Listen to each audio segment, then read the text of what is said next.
Welcome. It is time to grab a seat, buckle up, and take a ride with me through the wild, wild west of the Web3 universe, where we will learn all about coins and tokens, NFTs and contracts, digital real estate and the metaverse, and so much more. There will be a lot to get through on the block, but I'm here to help you pave the way and avoid those nasty pitfalls and rug pulls so you don't get hurt. I will introduce you to interesting characters and concepts as we go about this journey. Welcome aboard. Your ride starts now. What's up? What's up? Your neighborhood cryptoprattor, Dr. Brooke, here with you today for another incredible ride around the Web3 universe. If you've caught the other two episodes I've done, you know we've already learned a little bit about what blockchain technology is, my story and how I got involved, and then how to properly vet a cryptocurrency or coin, sometimes also in different spaces. Like there's things called coins and tokens, and there's different meanings behind those. But generally speaking, most people think coins in the atmosphere or in the space, right? So we've spoken a little bit about that. I want to take today, this episode, and speak to you about NFTs. Now, NFTs are a very, very hot word, buzzword right now, all over. Like, I don't know that you can go anywhere right now, at least in the web space, in the online social media, Clubhouse, Twitter spaces, any of those arenas without hearing the word NFT. Now, in my world, in my universe, I see this and hear about this a lot because I am in the space and I'm learning a lot about it. But for those of you who don't know, NFTs, which stand for non-fungible token, are essentially collectible pieces online.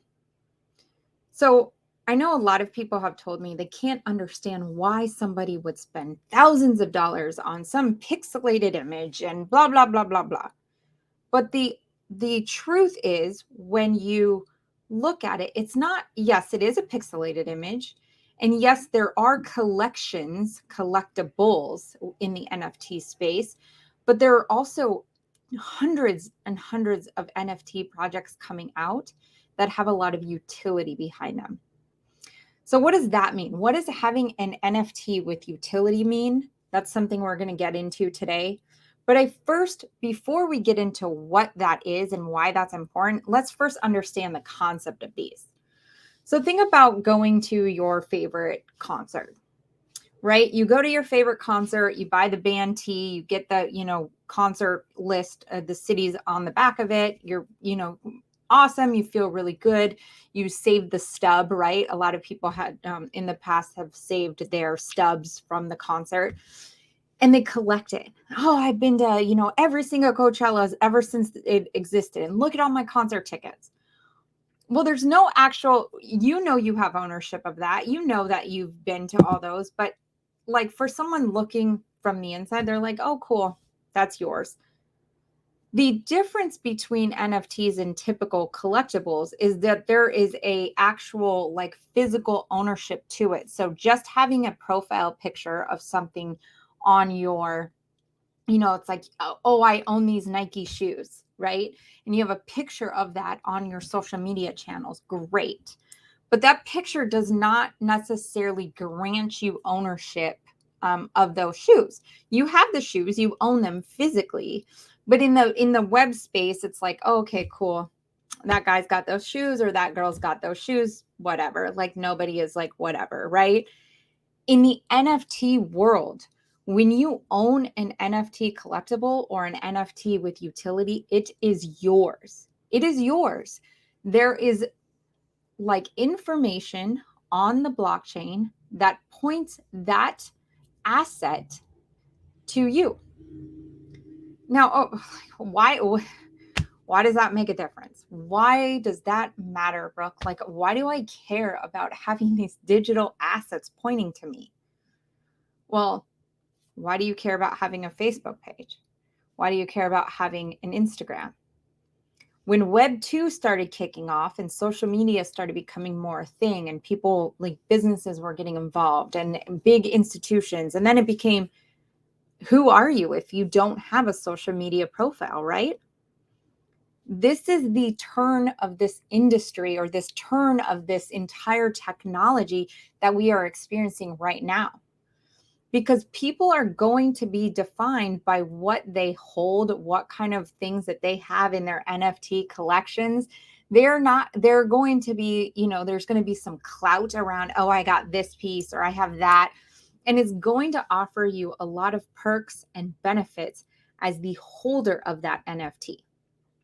Now, connecting dots, talking about NFTs with utility. What is an NFT with utility other than just a pretty picture that you have slapped on your, profile photo or slapped into your, Web3 collectible database? What is it? Like, what is it when you say utility, CryptoPractor? What do you mean by that? What I mean by NFT with utility means that is like your pass into all of the coolest parties, all of the coolest conventions, all of the coolest conferences, or, meetup groups or whatever. Like when you are the holder of whatever that piece is, whatever that thing is that has that utility, you now have been given the golden pass, right? So that's an NFT with utility. I'm going to give an example here of Gary V. Gary Vaynerchuk. For those of you who may not know, he is a big time business person, has built companies, from like very, very early on into the internet space when YouTube was, fresh, and he started a YouTube channel and built up a big, huge social media following, has a bunch of actual companies that he's running. He's not just a social media influencer. He does a lot of things on social media, and that's how a lot of people know him, but he's very deep in the NFT space. And Gary V has his own NFT line called V Friends. And those V Friends are just random doodles, little lizard or like a little elephant or like some random drawing that it looks like your kid could have done, that are going for upwards of $50,000 for one. $50,000 for one of those crazy little lizard drawings, or all these little lions, or whatever it is, all these pieces that he's drawn, personally has drawn, that are now going for, like I said, upwards of 50,000. Like, tell me, if you think that's crazy and you're yelling at yourself in the car right now going, WTF, like, what? Are you kidding me? This is the reality. This is what's happening. But guess what? That little doodle of the lion or the lizard or, the elephant or whatever animal, if you look on OpenSea, you'll see a lot of his stuff on there. But those are NFTs with utility, because guess what those grant you? Those grant you access to his events over the next 3 years. And that grants the holder of that NFT access to that event over the next 3 years. So say I bought a V Friends and I have access to go to his conference for 3 years. And I decide, you know what? I want to sell this. I'm going to put it on the secondary market for sale. I'm going to, hopefully gain a profit. And then I don't have access now to go to the conference for the next 2 years. The holder of that ticket, or that lizard or the elephant or the lion, whatever you want to let it be, is now the partaker in those conferences, right? They get to go. They get to go have fun and enjoy and mingle and network and all of it at Gary V's conference, right? Huge. Gives them a lot of perks. That's why they're buying it, because it has value to them. And then after those 3 years, it just becomes a collectible. Then you can turn around and you have the clout of saying, I have the very first V Friends in that first series that came out. And it holds a lot more weight. Some people struggle getting their mind around this whole entire industry, because they're like, why in the world would I spend that kind of money on those kind of things? The reality is, you may not. that may not be your thing. But think about all of the things that you've collected over your years, or the things that you've gotten into, like since a child, or since you were, a young person in college. Maybe you had a whole collection of something, right? And that was your thing. Well, now it's dusty in your attic, or it's dusty in your basement, or your kids have gotten into it and no longer carries the same. You're just like, oh, whatever. Or maybe it does carry some merit to you, and that's why it is tucked away in the basement or the attic or wherever. But now these assets, these things that you own, not only do they have some resale value, and I say that lightly, resale value, some, because not all NFTs are going to have any sort of financial gain. I want to let that sit in. Not all NFTs that you purchase will have any financial gain.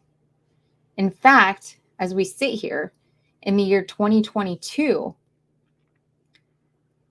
they talk about an NFT winter coming. There's a lot of instability in the marketplaces right now. There's tons of things happening, a lot of fear, uncertainty, and doubt, a lot of FUD happening. And when FUD occurs, a lot of other things happen, right? As a result, as like not as maybe a direct, but like just collateral damage as a result. So with this potential of like an NFT winter coming, or the bubble bursting, right? Think about if you existed during the dot-com boom, which I did. I existed during that time, but I was in my last final years of high school during that time. And so it wasn't like something I financially got involved with or knew anything about. And, there's that bubble. That bubble is going to burst. Not all NFT projects that you get involved with are going to have value. Not all NFT projects have utility. So maybe you own a really cool piece that you fell in love with and you're excited about, and that's awesome. And maybe it has no resale value. Okay, that's fine. But when you're looking at NFT projects to look into, it's important to understand, does this company, similar to like the way we were talking about the coins, and really doing our own research and looking into them to make sure this is a viable project, does this company have a good solid team backing them? Does this company have a purpose? What is their utility with their NFTs? What is the utility? Gary Vee has his conferences. He's giving people private access to his conferences. The attendees of those conferences will only be NFT holders of VeeFriends, because, hey, you can't get in any other way. It is like your golden ticket into those events is because you have a VeeFriend. How awesome is that, though? Like, I know it kind of sounds cliche or clicky, right? Like to be like, oh, it's only those guys get to go. What a clique. But when you're in that group, when you're with those people, that's like your tribe, right? That's like, people want to be a part of something bigger than themselves. And so that's why people kind of get behind projects, especially if you value the things that Gary Vee shares or that he talks about, then you get behind his mission and what he's doing. And this is not a big ploy to like, oh, Gary Vee needs to make more money or whatever. I'm sure he's okay financially, but he's providing value into the marketplace, and he should be compensated for the value he's providing in the marketplace, period. You guys know when I speak about things, I'm definitely coming from a point of view like, you provide value in the marketplace, you get compensated. I don't look at Elon Musk and go, oh my God, he's a millionaire, blah, blah, blah, and all pissed about it. Elon Musk has provided a crap ton of value in the marketplace, and he is greatly rewarded for that value that he's put in. All the blood, sweat, and tears, and the moments of like, I'm going to give up, like, not going to make it. These companies are going downhill, but literally putting all bets on himself. I know a little bit of that, or a little small aspect of that, because I'm about to put a huge bet on myself. You'll hear about that in the coming weeks, but we will talk about that at a different time. Anyways, if you're putting value in the marketplace, you should be compensated. When you're looking at NFT projects to invest in, if you're looking at them to invest, and it's not just looking at art pieces to buy, to become an art collector, but you're looking at something as a potential investment down the line, you need to understand there are companies that have viable missions that are doing great things in the world. And then there are companies that are literally just creating digital assets because it's the cool thing to do right now. Is the cool thing to own NFTs and have NFTs and to create NFTs and to do all this stuff. But if you have no like if you have no intention of having any utility around that, then make it known. Make it known when you post your collection onto a big NFT marketplace. If you're a creator and that's what you're looking to do, make that known. Because then there's people like us who are NFT like investors and we want to invest in an NFT project that may not purchase anything from your collection.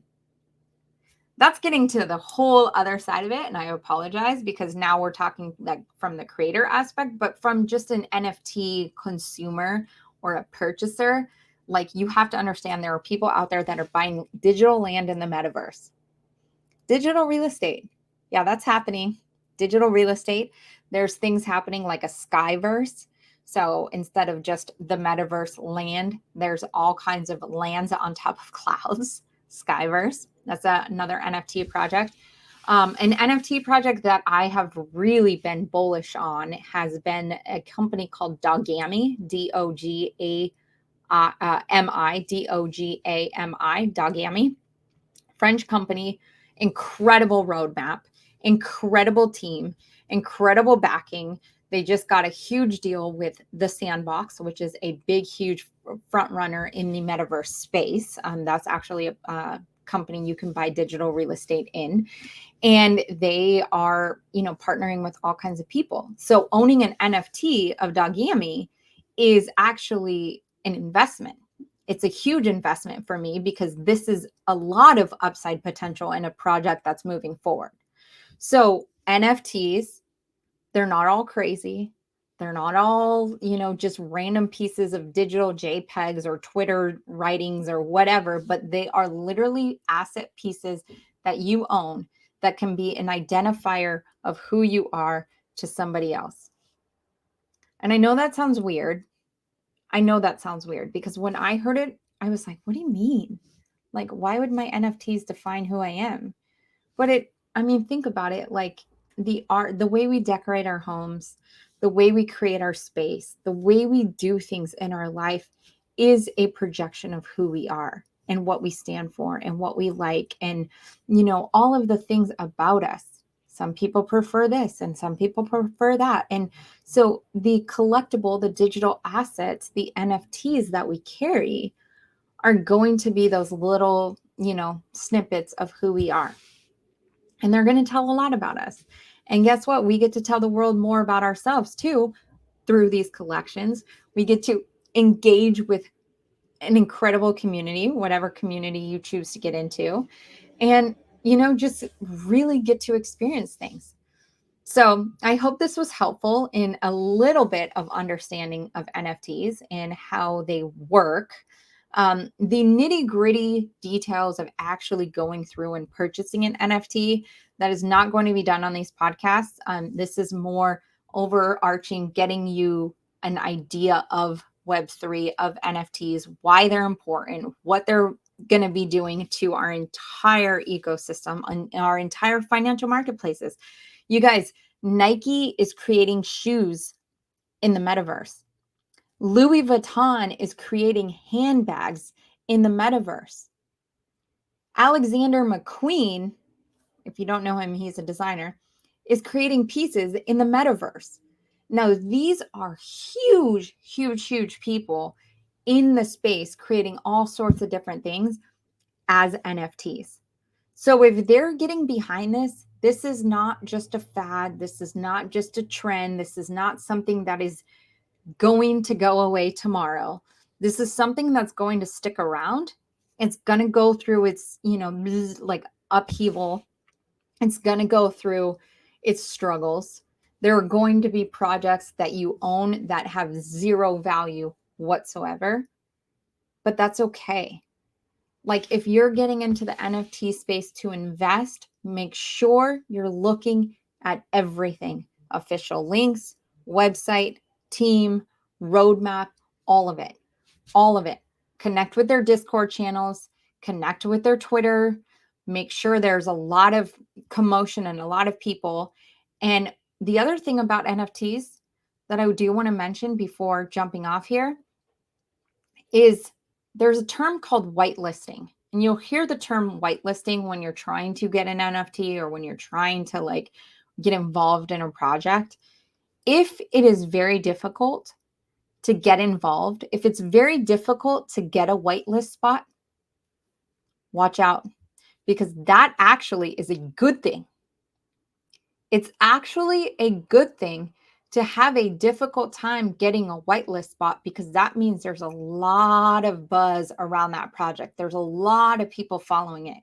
And you can see on Twitter how many followers, and you can see how many people on Discord that they have, and you can see how many, because a lot of these projects, they'll only put out a select group, like 550, like, or 5,500 or 8,000 or 10,000, or they only have a small amount. And so small value, small supply, or low supply, high demand, what does that create? That creates desire, that creates want, that creates all of that. So people end up on the secondary market, ending up flipping these things for 100 times, the investment that they made into it.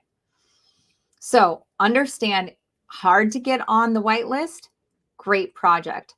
Not always, but also, look at that, because if it's super easy and you just all of a sudden get a whitelist spot just because you're there, to me, that's a little bit of a red flag, maybe a yellow flag, because if it's that easy, then that means they're giving whitelist spots to everybody, and they probably don't have a lot of buzz around their project, and not a lot of people are really, looking into it. So in conclusion, to put all the pieces together, there are thousands of NFTs out there. There are thousands of opportunities in this space. Are NFTs here to stay? Yes.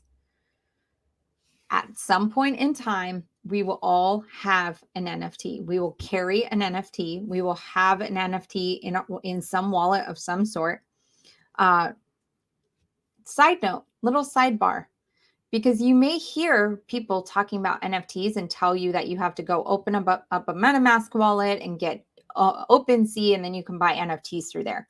Yes, absolutely. OpenSea is a huge company. They did $3.2 billion, $3.2 billion of transactional like income coming through, or transactional money coming through OpenSea last year. That was in the year 2021, $3.2 billion. OpenSea is a front runner in the NFT space. Totally get it, but they are not your only option. You can purchase NFTs on other blockchains. You can purchase NFTs on other marketplaces that are involved with other blockchains. So there's a blockchain like that the NFT marketplace runs on. In my case, like the NFT that I bought is with the Tezos coin. Tezos, Tezos, Tezos, sorry, Tezos. And that marketplace, the NFT marketplace, is called objkt.com. That's their marketplace for the Tezos blockchain. Well, OpenSea, the funds that they take is Ethereum. You can't use Tezos coin to buy something on OpenSea. You can't say, oh, well, I have a lot of, Chronos coin, or I have a lot of, Shiba Inu, or I have a lot of Dogecoin. Can I buy? No, they won't let you. You'll have to make transfers or swaps, changes. There's totally abilities to do that. Again, in a different recording.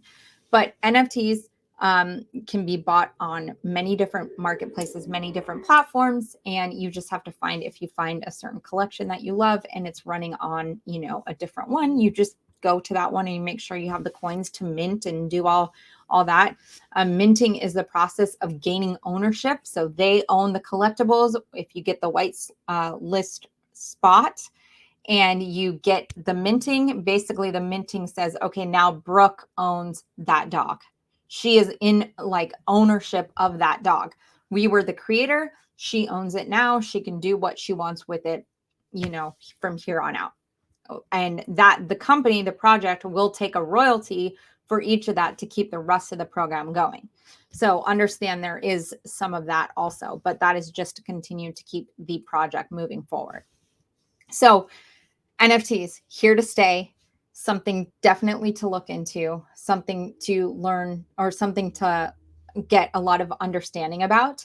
I do teach a course called Getting Started in Crypto, where we go through blockchain, we go through coins, we go through NFTs, we go through the what is blockchain, what is crypto, what is NFTs, the why, like why you should get involved, which I'm going to be talking a lot about that moving forward on this podcast. Why is this space so bursting with opportunity? Why? Like, why are you so excited about it? I'm going to tell you why. We're going to talk about that. And then we're going to talk about like the what, like in that course, we talk about the what, the what, the why, and the how. So we talked about the what. The how is, how do you get started? How do you okay, now you understand what it is and why to get involved, but how do you do it? And how do you do it like with the right tools necessary for the best outcome? Because it's not just about opening a Coinbase wallet and seeing a QR code flash across the screen during a Super Bowl commercial and getting free $5 of Bitcoin. Like, what do you do? Like, what do you do now that you have an account? How do you appropriately move money around in these kind of things? So I teach that class. It's called Getting Started in Crypto.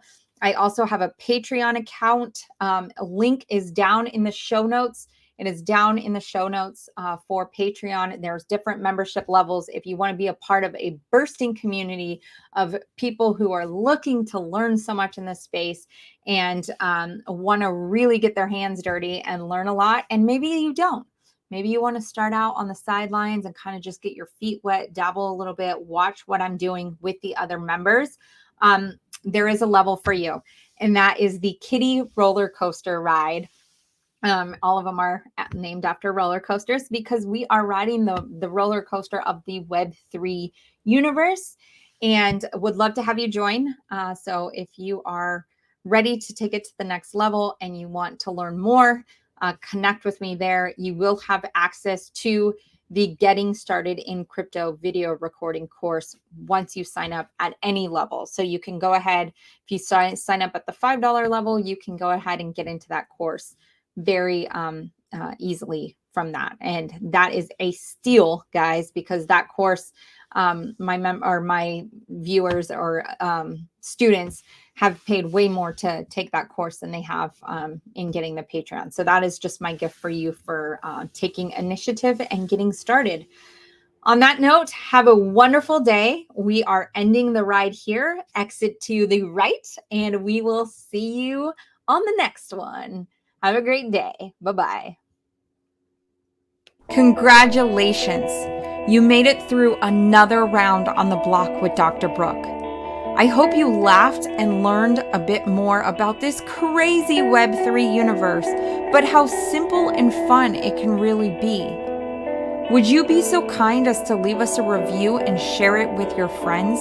It would mean so much to get this out to more people as we embark on the greatest transfer of wealth that has ever happened in history.